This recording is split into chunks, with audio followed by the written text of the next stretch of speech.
Hello student, जय हिंद। कैसे हैं आप सभी लोग? उम्मीद करता हूं सभी बहुत ही बढ़िया होंगे।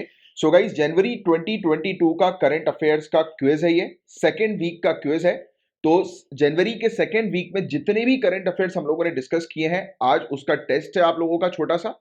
सो आपको क्या करना है, पेन और पेपर को लेकर बैठना है, राइट। और जितने भी क्वेश्चंस मैं आपको बताता जाऊंगा, ध्यान से उस क्वेश्चन को सुनिए और उसका आंसर, मेरे आंसर बताने से पहले उसका आंसर आप पेपर पर लिख दीजिए।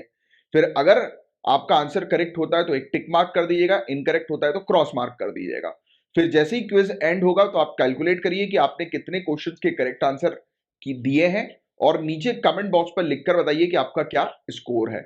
तो चलिए स्टार्ट करते हैं गाइस, बिना टाइम वेस्ट किए हुए। तो 1 से लेकर 35 तक के क्वेश्चन हमने जनवरी फर्स्ट वीक पे ऑलरेडी डिस्कस कर लिए थे। अब 36 से लेकर हम लोग क्वेश्चंस की सीरीज शुरू कर रहे हैं, राइट। सो यूनाइटेड नेशन सिक्योरिटी काउंसिल से रिलेटेड ये क्वेश्चन है। तो क्या यूनाइटेड नेशन के टोटल 6 प्रिंसिपल ऑर्गन्स हैं, उनमें से एक क्या यूनाइटेड नेशन सिक्योरिटी काउंसिल है? और यूनाइटेड नेशन सिक्योरिटी काउंसिल की क्या प्राइमरी रिस्पॉन्सिबिलिटी होती है? इंटरनेशनल पीस और सिक्योरिटी को मेंटेन करना, राइट। तो बताइए क्या होगा इसका करेक्ट आंसर। तो करेक्ट दोनों ही है स्टेटमेंट इसके। फिर नेक्स्ट क्वेश्चन आपका national commission for protection of child rights से रिलेटेड है। तो ये सेटअप की गई थी juvenile justice care and protection of children act 2015 के तहत क्या? और क्या ये ministry of women and child development के अंडर आती है? बताइए इसका क्या करेक्ट आंसर होगा। तो सेकंड वाला स्टेटमेंट बिल्कुल करेक्ट है। और बताइए आपकी national commission for protection of child rights किस कानून के तहत जो है वो स्टैब्लिश की गई थी? नीचे कमेंट बॉक्स पर इसका आंसर लिखकर बताएं। नेक्स्ट क्वेश्चन जो है वो आपका एकेडमिक बैंक ऑफ क्रेडिट का है, right. Academic bank of credit, तो ये किसके अंडर इसको प्रपोज किया गया था? नेशनल पॉलिसी ऑफ एजुकेशन 1986, सर्व शिक्षा अभियान, नेशनल एजुकेशन पॉलिसी 2020, और नन ऑफ दी अबव। बताइए इन चारों ऑप्शन में से किसके अंडर जो है वो एकेडमिक बैंक ऑफ क्रेडिट लाई गई थी? तो गाइस आपको बताइए कि नेशनल एजुकेशन पॉलिसी, जिसको हम लोग न्यू एजुकेशन पॉलिसी के नाम से भी जानते हैं, तो उसी के अंडर प्रपोजल रखा गया था एबीसी का, यानी कि एकेडमिक बैंक ऑफ क्रेडिट का। Quadrilateral security dialogue, quad, quad countries आपको पता होगी। तो बताइए क्वाड कंट्रीज के मेंबर आपको पता होने चाहिए, रट जाना चाहिए। इंडिया, यूएसए, जापान और ऑस्ट्रेलिया, ये चार इसके मेंबर्स हम लोग को देखने को मिलते हैं। क्वेश्चन में पूछा गया है कि इनमें से कौन से मेंबर जो है वो क्वाड के नहीं है, तो जर्मनी क्वाड का मेंबर नहीं है, राइट। रशिया जो है वो क्वाड का मेंबर हम लोग को नहीं देखने को मिलता है। तो ए और बी दोनों ही जो है वो हो सकता है इसका आंसर, राइट। रशिया और जर्मनी दोनों ही हो सकता है, क्योंकि क्वाड्रिलेटरल सिक्योरिटी डायलॉग का जो है मेंबर जो है वो ना रशिया है ना जर्मनी है, राइट। तो ईदर ए और B, right. Next question national super computing mission से रिलेटेड ये क्वेश्चन है। तो नेशनल सुपर कंप्यूटिंग मिशन को इंप्लीमेंट किया जाता है jointly department of science and technology और department of electronics and information technology के द्वारा, क्या बताइए। और नेशनल सुपर कंप्यूटिंग मिशन जो है ये फोकस करता है कि हमारी कंट्री के अंदर नेशनल एकेडमिक और रिसर्च एंड डेवलपमेंट इंस्टीट्यूशन जितने भी है हमारी कंट्री में, यानी कि रिसर्च एंड डेवलपमेंट वाले इंस्टीट्यूशन, एकेडमिक इंस्टीट्यूशन जितने भी हमारी कंट्रीज में, राइट। तो वहां पर ये सुपर कंप्यूटिंग ग्रिड जो है वो बनाता है, लगाता है, और जिसमें 70 हाई परफॉर्मेंस कंप्यूट 70 से ज्यादा हाई परफॉर्मेंस कंप्यूटिंग फैसिलिटी है। तो बताइए इन दोनों में से कौन सा स्टेटमेंट करेक्ट होगा। तो दोनों ही स्टेटमेंट बिल्कुल करेक्ट है। ऑसिरिस रैक्स मिशन, जिसका फुल फॉर्म है origins spectral interpretation resource identification security regulate explorer, तो क्या ये एक नासा का asteroid study and sample return mission है? क्या ये नासा का ऐसा मिशन है जो कि एक एस्टेरॉइड को स्टडी करने के लिए गया है और वहां पे एस्टेरॉइड से सैंपल को जो है वो लेकर वापस धरती पर आएगा? और क्या ये थर्ड प्लानिटरी साइंस मिशन हम लोग को देखने को मिलता है, जिसे सेलेक्ट किया गया है न्यू फ्रंटियर प्रोग्राम के अंदर, जूनो और न्यू हॉरिजन के बाद? तो बताइए क्या होगा इसका करेक्ट आंसर। तो दोनों स्टेटमेंट बिल्कुल करेक्ट है। स्टॉकहोम कन्वेंशन से रिलेटेड ये क्वेश्चन हम लोग को देखने को मिल रहा है। तो स्टॉकहोम कन्वेंशन एक ग्लोबल ट्रीटी है जो कि प्रोटेक्ट करती है ह्यूमन हेल्थ और एनवायरमेंट को परसिस्टेंट ऑर्गेनिक पॉल्यूटेंट से, पीओपी से। तो क्या स्टॉकहोम कन्वेंशन पीओपी से रिलेटेड है क्या? और क्या इस कन्वेंशन के तहत इंडिया जो है वो पूरी तरह से डीडीडी, इंडिया ने पूरी तरह से डीडीडी के उपयोग को बैन कर दिया? तो गलत जवाब। इंडिया ने पूरी तरह से डीडीडी के उपयोग को जो है वो बैन नहीं किया। इंडिया ने अभी रिसेंट पास में 7 केमिकल जो पीओपीज के हम लोग को देखने को मिलते हैं उसको बैन करने के लिए एक रूल्स ऑर्डर जो है वो लेकर आई थी। अब एस्टेरॉइड बीनू से रिलेटेड ये क्वेश्चन है। एस्टेरॉइड बीनू, तो बीनू जो है वो ए टाइप का एस्टेरॉइड हम लोग को देखने को मिलता है, जिसका मतलब ये है कि it contains significant amount of carbon and various other minerals. तो क्या ये ए टाइप का है क्या? ए टाइप, ध्यान रखिएगा। और क्या इसमें बहुत सारे मिनरल्स हम लोग को देखने को मिलते हैं और बहुत भारी मात्रा में कार्बन है क्या? और एस्टेरॉइड बेनू जो है उसको कंसिडर किया जाता है एंशिएंट एस्टेरॉइड के तौर पर।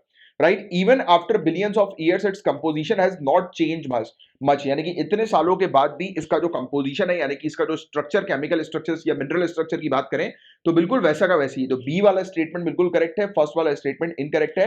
तो बताइए बीनू जो है वो कौन से टाइप का एस्टेरॉइड है, किस टाइप का है, नीचे कमेंट बॉक्स पर लिखकर बताएं।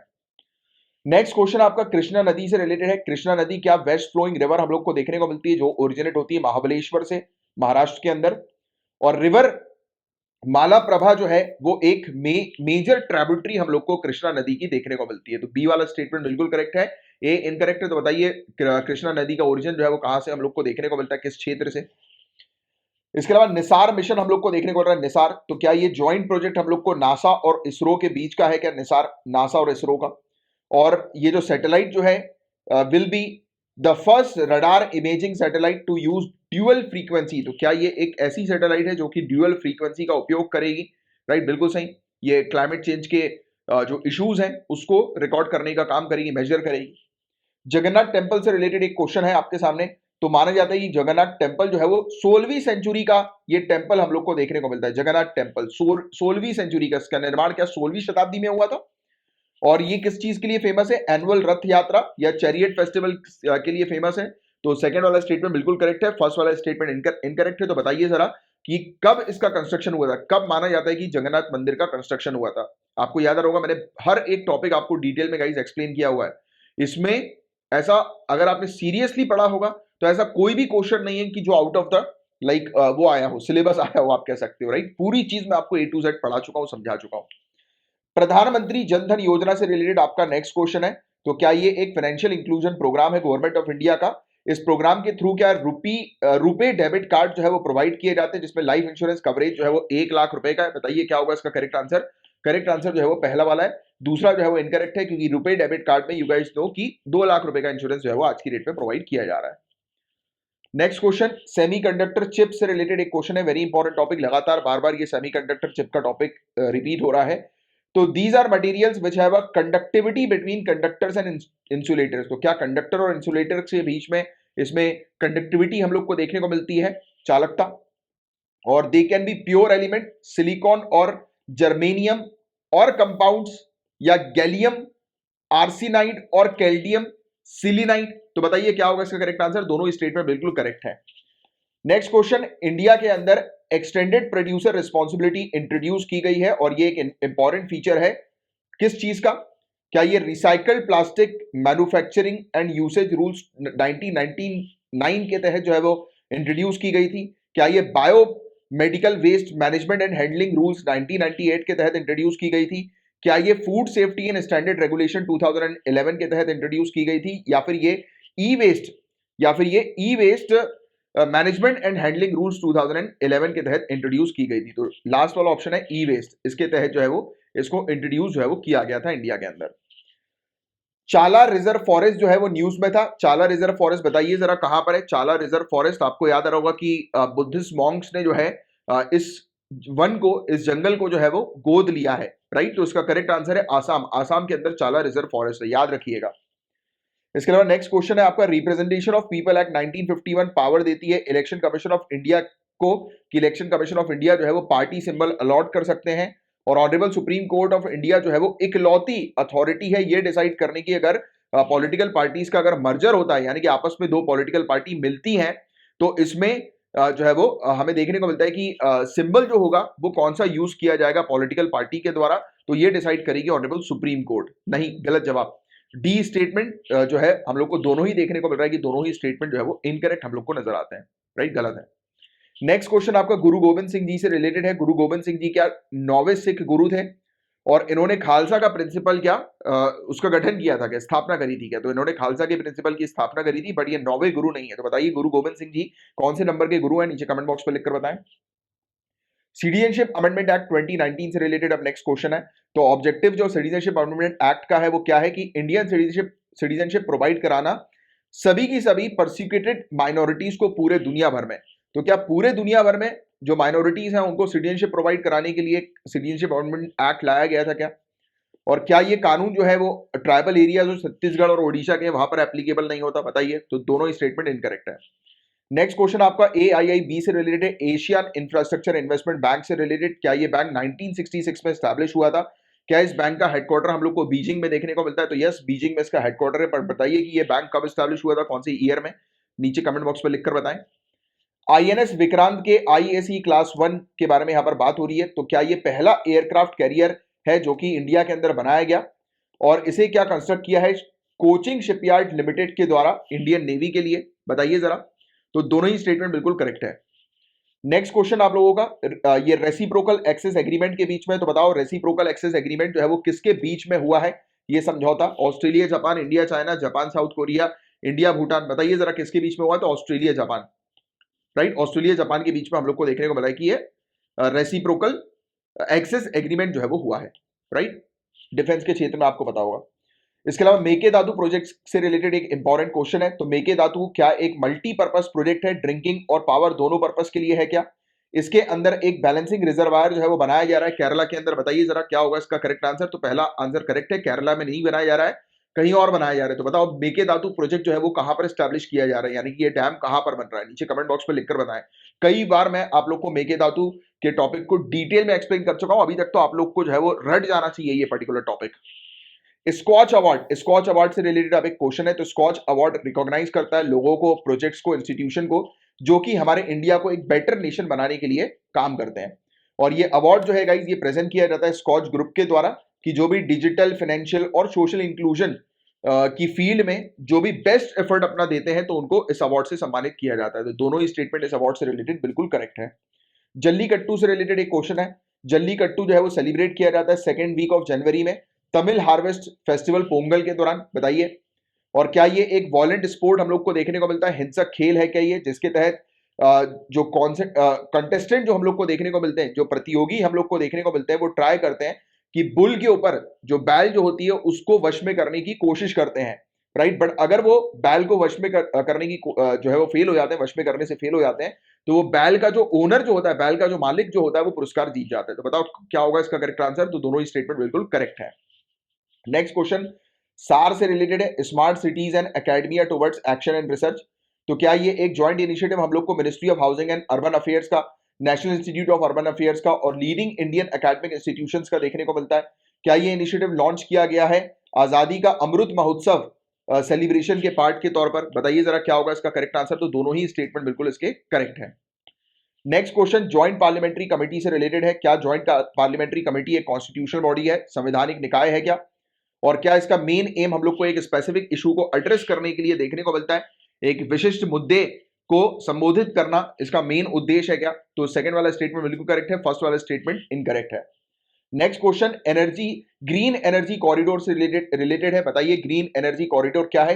क्या इसे इंप्लीमेंट किया गया है 8 रेन्यूएबल रिच स्टेट्स में, तमिलनाडु, राजस्थान, कर्नाटक, उत्तर प्रदेश, मध्य प्रदेश, गुजरात, महाराष्ट्र, आंध्र प्रदेश में। और ग्रीन एनर्जी कॉरिडोर प्रोजेक्ट का मेन एम यह है कि जो भी इलेक्ट्रिसिटी प्रोड्यूस होती है रेन्यूएबल सोर्सेज के थ्रू, उसे सिंक्रोनाइज करना है कन्वेंशनल पावर स्टेशन के साथ। यानी कि जिस पावर स्टेशन में कोयले को जलाकर हम लोग इलेक्ट्रिसिटी बना रहे हैं, तो उसी पावर स्टेशन पर जो इलेक्ट्रिसिटी जनरेट हो रही है, तो उसी के साथ रिन्यूएबल एनर्जी से जनरेट होने वाली इलेक्ट्रिसिटी को भी फ्यूज कर देना है, मतलब एक साथ मिला देना है, राइट। तो ये क्या इसका मेन उद्देश्य है? तो बी वाला स्टेटमेंट बिल्कुल करेक्ट है, फर्स्ट वाला स्टेटमेंट इनकरेक्ट हम लोग को देखने को मिल रहा है। Global state of democracy report 2021 recently किसके द्वारा रिलीज की गई है? बताओ जरा। Global state of democracy report, तो ये रिलीज की गई है international institute for democracy and electoral assistance के द्वारा। नेक्स्ट क्वेश्चन चीता से रिलेटेड है। चीता क्या दुनिया का दूसरा फास्टेस्ट लैंड मैमल हम लोग को देखने को मिलता है, दुनिया का दूसरा सबसे तेज भूमि स्तनपाई जानवर है? और क्या ये IUCN की रेड लिस्ट के अंदर वल्नरेबल कैटेगरी में है? बताइए जरा। तो सेकंड वाला स्टेटमेंट बिल्कुल करेक्ट है, पहला वाला स्टेटमेंट इनकरेक्ट है, क्योंकि आप इसके बारे में जानते हैं सबसे तेज दौड़ने वाला चीता। Emergency credit line guarantee scheme की बात की जाए, very important topic, emergency credit line guarantee scheme. तो क्या इस स्कीम को लॉन्च किया गया है आत्मनिर्भर अभियान पैकेज के पार्ट के तौर पर? और क्या इसे अनाउंस किया गया था कि कोरोना वायरस के कारण, यानी कि जो लॉकडाउन हुआ था, तो उससे हिट होने वाले specially micro small and medium enterprises जो हैं, तो उनको क्रेडिट प्रोवाइड किया जाए, अलग अलग सेक्टर्स के MSME को क्रेडिट प्रोवाइड किया जाए, लोन प्रोवाइड किया जाए? तो क्या इस पर्पस के लिए emergency credit line guarantee scheme लाई गई थी क्या? बताइए। और 100% गारंटी कवरेज जो है वो प्रोवाइड किया गया है national credit guarantee trustee company के द्वारा, और बैंक्स और नॉन बैंकिंग फाइनेंशियल कंपनी जो है ये लोन प्रोवाइड कराती है। तो बताइए इसका क्या होगा करेक्ट आंसर। तो दोनों ही स्टेटमेंट इसके बिल्कुल करेक्ट है। Recently which has inaugurated India first open rock museum. तो आपको पता होगा इसकी इंडिया का पहला ओपन रॉक म्यूजियम हम लोग को देखने को मिल रहा है, राइट, जहां पर अलग अलग प्रकार के रॉक्स हैं, अलग अलग टाइप के रॉक्स हम लोग को देखने को मिलते हैं। तो इसका उद्घाटन ministry of science and technology के द्वारा जो है वो किया गया है, राइट। तो ये चीज आप ध्यान में रखिएगा, हैदराबाद के अंदर हम लोग को ये म्यूजियम जो है वो देखने को मिल रहा है, राइट। तो ये चीज आपको ध्यान में रखनी है, very important topic. EWS quota से रिलेटेड ये न्यूज है, और it was introduced under 103rd constitutional amendment act 2019 by amending article 15 and 16। क्या आर्टिकल अनुच्छेद 15 और 16 में संशोधित करके 103वें संविधान संशोधन अधिनियम 2019 के तहत क्या इसको लाया गया था ईडब्ल्यूएस कोटा को, बताइए। और इसमें सिर्फ केंद्र सरकार जो है वो प्रोवाइड कराती है ईडब्ल्यूएस के ऊपर रिजर्वेशन। सिर्फ केंद्र सरकार के पास क्या अथॉरिटी है, तो नहीं, स्टेट गवर्नमेंट भी जो है वो ईडब्ल्यूएस पर रिजर्वेशन प्रोवाइड करा सकती है। अब गाइस नेक्स्ट क्वेश्चन हम लोग को देखने को मिलता है कि वादी को अदालत की कार्रवाई को समझने और उसमें भाग लेने का मौलिक अधिकार है, क्योंकि यह यकीनन अनुच्छेद 19 और अनुच्छेद 21 के तहत अधिकारों का एक बंडल प्रदान करता है। तो जो वादी जो होते हैं, मतलब कि एक्चुअली में विक्टिम जो केस फाइल करते हैं, तो क्या उनके पास अधिकार है कि कोर्ट में जो केसेस वगैरह जो होते हैं उसको अच्छे से समझने का? बिल्कुल अधिकार है, बिल्कुल करेक्ट स्टेटमेंट है ये। And litigant has the right to speak in the language he और she understand before the magistrate. और मैजिस्ट्रेट के सामने जो लिटिगेंट हम लोग को, वादी जो हम लोग को देखने को मिलते हैं, वो अपनी खुद की लैंग्वेज में जो है वो मैजिस्ट्रेट के सामने बोल सकते हैं। तो बिल्कुल करेक्ट आंसर, दोनों ही स्टेटमेंट बिल्कुल करेक्ट है। वन डिस्ट्रिक्ट वन प्रोडक्ट का ये टॉपिक हम लोग को देखने को मिलता है। तो वन डिस्ट्रिक्ट वन प्रोडक्ट जो है ये प्रोवाइड करा रही है एक फ्रेमवर्क वैल्यू चेन डेवलपमेंट के लिए और इंफ्रास्ट्रक्चर को सपोर्ट प्रोवाइड कराने के लिए, बिल्कुल सही। There may be only one cluster of one district one product in one district. तो क्या सिर्फ एक ही क्लस्टर हो सकता है वन डिस्ट्रिक्ट वन प्रोडक्ट के तहत एक डिस्ट्रिक्ट के अंदर? तो नहीं, एक से ज्यादा भी हो सकते हैं। तो इसमें करेक्ट आंसर जो होगा वो पहला वाला होगा। अ very important topic guys, national agricultural cooperative marketing federation of India. क्या ये एक एपेक्स ऑर्गेनाइजेशन है मार्केटिंग को लेकर, राइट? जितने भी एग्रीकल्चरल प्रोड्यूस होते हैं इंडिया के अंदर, यानी कि कृषि उपज जो होती है इंडिया के अंदर, तो उसकी जो मार्केटिंग होती है, राइट, तो उस मार्केटिंग के लिए क्या ये एपेक्स ऑर्गेनाइजेशन सबसे टॉप का शीर्ष संगठन हम लोग को देखने को मिलता है क्या? और क्या इसका मेन ऑब्जेक्टिव है ऑर्गेनाइज करना, प्रमोट करना, डेवलप करना मार्केटिंग, प्रोसेसिंग और स्टोरेज को एग्रीकल्चर, हॉर्टिकल्चर और फॉरेस्ट प्रोड्यूस के? तो बिल्कुल सही, ये दोनों ही स्टेटमेंट बिल्कुल करेक्ट है इसके। Next question, domestic systematically important bank से रिलेटेड ये क्वेश्चन है, very important topic, domestic systematically important bank. तो अभी रिसेंटली एसबीआई ने रिलीज करी है एक list domestic systematically important bank की 2021 के लिए। बताइए जरा एसबीआई ने करी है क्या? और it has identified the state owned lender, state bank of India and private lender ICICI bank and HDFC bank as systematically important banks which are perceived to be too big to fail.